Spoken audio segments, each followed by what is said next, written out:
नूरपुर गंगा जी के किनारे इलाहाबाद के ज़िले में एक छोटा सा गांव था। पंडित गिरधारी लाल उस गांव के ज़मींदार थे। रामाशंकर उनका इकलौता लड़का था। खेती बाड़ी में बड़ी बरकत थी। घर में गल्ले का अंबार लगा रहता था। किसी बात की कमी ना थी। पंडित रामलाल का लड़का राम जियावन जात का ब्राह्मण था। किसी ज़माने में उसके खानदान में भी लक्ष्मी देवी का राज था, लेकिन गदर में उनका खानदान तबाह हो गया। जब उसने होश संभाला तो वो यतीम था। पंडित गिरधारी लाल ने उसकी परवरिश की और बड़े होते ही अपने यहाँ प्यादों में नौकर रख लिया। राम जियावन बड़ा कसरती पहलवान था। उसकी उम्र 40 साल से कुछ ज़्यादा हो गई थी। फिर भी नूरपुर का तो क्या जिक्र, आसपास के गांव में भी उसकी जोड़ का कोई दूसरा पहलवान न था। घर में उनकी बीवी दुर्गा और एक लड़की प्रेम प्यारी के सिवा और कोई न था। रामशंकर और प्रेम प्यारे में 1 साल की छोटाई बड़ाई थी। रामाशंकर की पैदाइश के 1 साल के बाद राम जियावन महाराज के घर में लड़की पैदा हुई तो रामाशंकर की माँ तिया ने लड़की का नाम प्रेम प्यारी रखा। गांव में ऐसे नाम कम ही रखे जाते थे, लेकिन ज़मींदारों का नाम रखा हुआ कैसे बदलता। फिर भी राम प्यारी को लोग प्यार में प्रेमा कहने लगे। रामाशंकर और प्रेमा बचपन से ही एक जगह उठे बैठे, खेले कूदे और गुरुजी के यहाँ एक साथ पढ़े। भला उनमें मोहब्बत क्यों ना होती। सुबह धूल में लथपथ होकर घरौंदे बनाना दोनों का एक खेल था। नूरपुर के मैदान में गंगा जी के किनारे गुड़ियों का मेला लगता तो गुड़िया अपने ससुराल जाती। प्रेमा हाथ पाँव में मेहंदी रचाती, अपनी गुड़ियों को गहने कपड़ों से सजाकर विदा करती। गंगा जी के किनारे जाती तो रामा भी साथ जाता और जब प्रेमा अपनी खूबसूरत गुड़ियों को पानी में फेंकती तो रामा अपनी नीम की छड़ी से प्रेमा की गुड़ियों को पीटता और खूब खुश होता। एक दिन ऐसा ही हुआ कि खेल ही खेल में दोनों में लड़ाई हुई। कोसा काटा, मारा पीटा और फिर थोड़ी देर में मिलाप हो गया। प्रेमा के रूठने पर रामा उसकी दिल जोई करता और जब रामा बिगड़ता तो प्रेमा उसको मना लेती। उसी तरह हंसी खुशी में बचपन का खेल खत्म हो गया और दोनों ने जवानी में कदम रखा। पंडित गिरधारी लाल के एक चचेरे भाई गुलजारी लाल इलाहाबाद में वकील थे। उन्हीं के पास रामा को अंग्रेजी पढ़ने के लिए भेज दिया गया।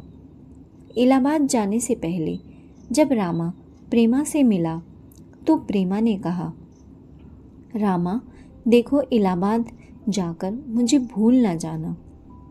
प्रेमा, तेरा किधर ख्याल है, मैं तुझे भूल सकता हूँ। मैं जब इलाहाबाद से आऊँगा तो तेरे लिए बड़ी अच्छी अच्छी चीज़ें लाऊँगा। इलाहाबाद से कब आओगे? महीने में एक बार ज़रूर आऊँगा। जब रामा जाने लगा तो उसने देखा कि प्रेमा की आंखों में आंसू भर आए हैं। उसने कहा, प्रेमा तू रोती क्यों है? प्रेमा ने उसका कोई जवाब न दिया। उसने जल्दी से अपने आंचल से आंसू पोंछ डाले और कुछ कहे सुने बिना ही अपने घर के अंदर भाग गई। रामा जब नूरपुर जैसे छोटे गांव से निकलकर इलाहाबाद जैसे बड़े शहर में पहुंचा तो उसकी आंखें खुल गईं। अपने चाचा की आलीशान कोठी देखकर रामा की नज़र में अपने नूरपुर वाले कच्चे मकान की यादें धुंधली पड़ गईं। उसका इलाहाबाद में इतना जी लगा कि वो बहुत समय तक नूरपुर न लौटा। अपने नए दोस्तों से मिलकर वो प्रेमा को भूल गया। उसके चाचा ने उसके लिए कोट, पतलून और अंग्रेजी जूता बनवा दिया। वो फिटन पर सवार होकर शाम को खुसरो बाग की सैर करता। इधर तो रामा की शहर की दिलचस्पियों में अपनी देहाती जिंदगी में मगन था और उधर नूरपुर में प्रेमा उसकी याद में तड़पती रहती। वो रोज शाम की ढलती हुई छाँव में अपने घर के सामने चबूतरे पर बैठकर रामा की राह देखती। भंगवार धमनी के चहचहों से जो कुदरती राग पैदा होता वो एक लम्हा भर के लिए भी उसको व्याकुल न कर सकता था। बरसात के मौसम में जब काली काली रातें सर पर होती, बिजली चमचमाती, बादल गरजता, मोर चिंघारते, झिंगुर अलापते, तो रामा की याद में प्रेमा की आंखें सावन भादों की तरह झड़ियाँ लगा देती। तिल तिल करके गर्मियों की छुट्टी में पूरे 1 साल के बाद रामा इलाहाबाद से वापस हुआ। जिस वक्त वह गांव में पहुंचा, दिन डूब रहा था और भैंसें चारागाह से वापस हो रही थीं। सूरज देवता की सुनहरी रोशनी में गायें रंगी हुई ऐसी मालूम होती थी जैसे गंगा जी में चमकते हुए तारे। ग्वाले बिरहा गाते हुए चले आ रहे थे। कहीं कहीं पर छोटे छोटे बच्चे मिट्टी में खेल रहे थे। गांव की बहुएं घड़े लिए गंगा जी से पानी भरने जा रही थीं। उनमें से एक चंचल औरत ने घूंघट की ओट से रामा को देखकर अपनी एक सहेली से कहा, अरे देख तो, ये कौन क्रिस्टान का बच्चा आ गया है। उसकी सहेली ने गौर से रामा को देखकर कहा, ये तो रामा है, क्या तू नहीं जानती? ये हमारे ज़मींदार का लड़का है। अरे ये वही रामा है जो धोती कुर्ता पहने गांव के लड़कों के साथ खेलता फिरता था। मैंने बिल्कुल नहीं पहचाना। और पहचानती कैसे? आज तो ये अंग्रेजी कपड़े पहन कर आया है। देहाती ज़िंदगी में एक अलग रंग होता है जो शहरी ज़िंदगी में नहीं पाया जाता। गांव के छोटे बड़े, अमीर और गरीब सब उसी रिश्ते में बंधे रहते हैं। रामा के आने की खबर पाकर जगदेव लोहार, फुल्ली बनिया, रमजान जोलाहा, जिगरवा धोबी, कालिका काछी, अधीन अहीर, राम जियावन महाराज वगैरह रामा को देखने आए और दुआ देकर चले गए। गांव में बैठकर रामा को प्रेमा की याद आई। रात तो किसी तरह से उसने काट ली, लेकिन सुबह उठते ही वो उसके मकान पर पहुंचा। राम जियावन गंगा स्नान करने गए हुए थे। दुर्गा धान कूट रही थी। रामा ने कहा, मौसी प्रणाम। कौन? रामा? जीते रहो भैया, भगवान तुम्हें बनाए रखे। आओ आओ, अच्छे तो रहे। ये कहती हुई दुर्गा ने आवाज़ दी, प्रेमा, अरे ओ प्रेमा, देख तो तेरे रामा बाबू आए हैं। इनको बैठने के लिए कुछ आसन तो दे। प्रेमा चौके में दूध गर्म कर रही थी। माँ की आवाज़ सुनकर वो जल्दी से उठी और एक खटोला लाकर बिछा दिया। रामा को ख्याल था कि प्रेमा सामने आते ही खूब भी घुल मिलकर बातें करेगी, उससे इलाहाबाद का हाल पूछेगी, लेकिन ऐसा नहीं हुआ। प्रेमा बदन चुराए आंखें नीचे किए हुए आई और खटोला बिछाकर फिर चौके में वापस चली गई। रामा ने दुर्गा से कहा, मौसी, प्रेमा भाग क्यों गई? मुझसे बातें क्यों नहीं करती? दुर्गा ने चिल्लाकर कहा, प्रेमा कहाँ चली गई? ज़रा एक गिलास दूध और मलाई तो डालकर भैया को खिला दे। प्रेमा बड़ी पगली है।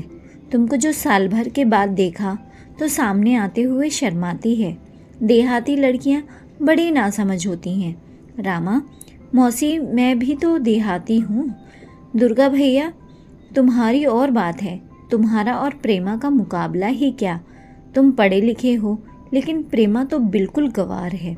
बस वही तुम्हारे साथ गुरुजी से कुछ हिंदी किताबें पढ़ी थी, क्या इतने से ही वो समझदार हो गई? नहीं भैया, वो बड़ी जाहिल है।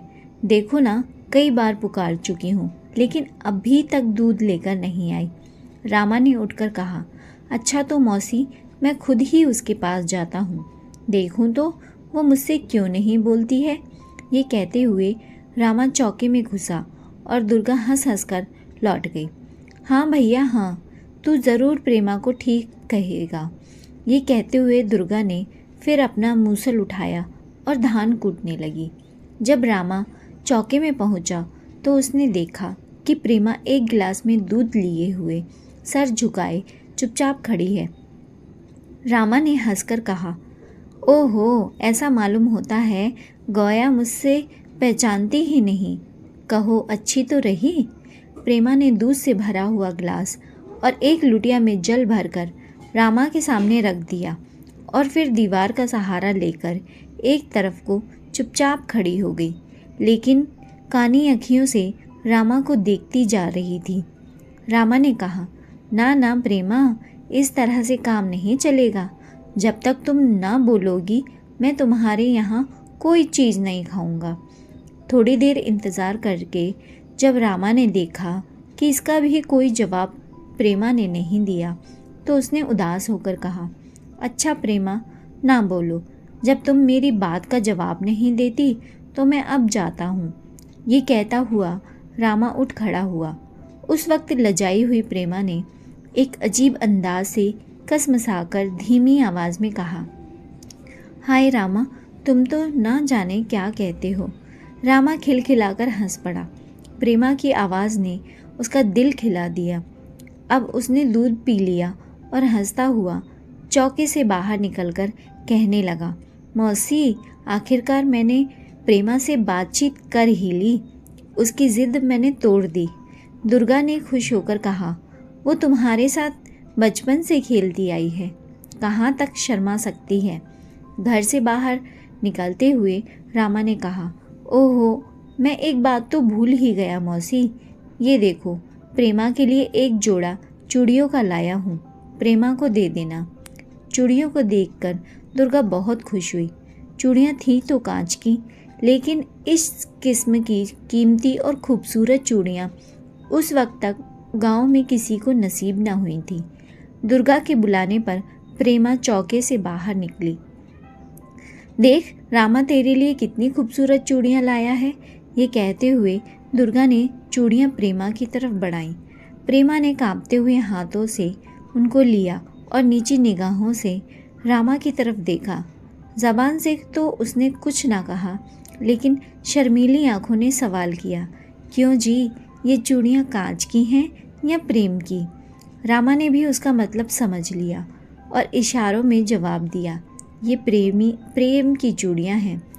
आसमान ने करवट ली, ज़मीन ने मौसम पलटे और देखते ही देखते 5 बरस गुजर गए। इस दौरान पंडित गिरधारी लाल और महाराज राम जियावन वैकुंठ सिधारे। रामा अब एक काफ़ी जवान था। उसकी पढ़ाई पूरी हुई और उसने अपनी ज़मींदारी का काम संभाला।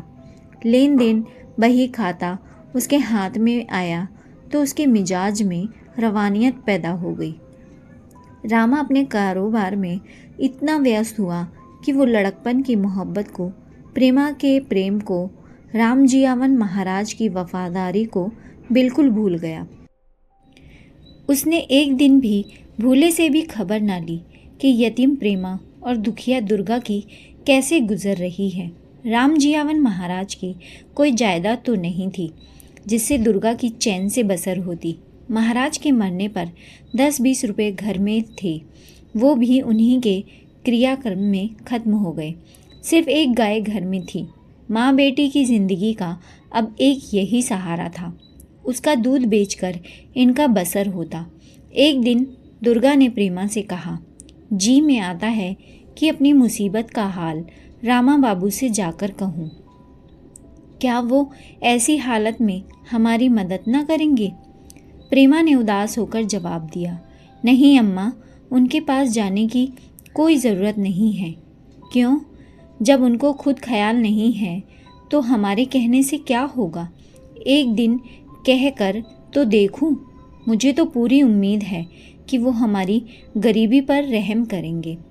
क्या तेरे बाप का भी उनको कुछ ख्याल ना होगा? महाराज का जिक्र करते हुए दोनों की आंखों में आंसू भर आए। थोड़ी देर तक दोनों खूब जी भर के रोईं।